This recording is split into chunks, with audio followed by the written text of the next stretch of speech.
just got your new TD Bank debit card? Let's walk through how to activate it in 2025 and avoid common mistakes.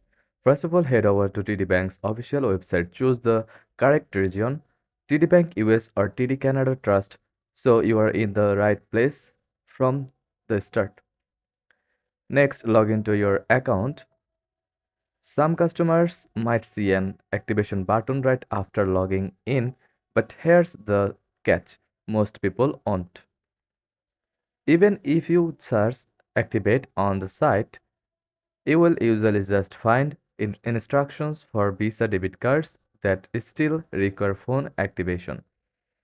TD generally doesn't support full online activation. So here's the real way to activate your card. Call the TD Bank's Card Activation Center.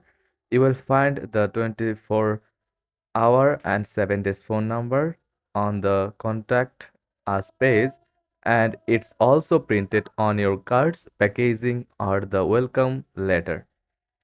Once you call, follow the automated prompts or speak to a representative.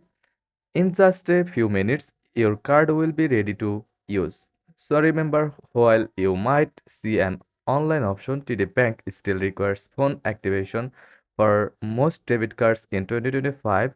Call Activate and you are good to go. Thanks for watching.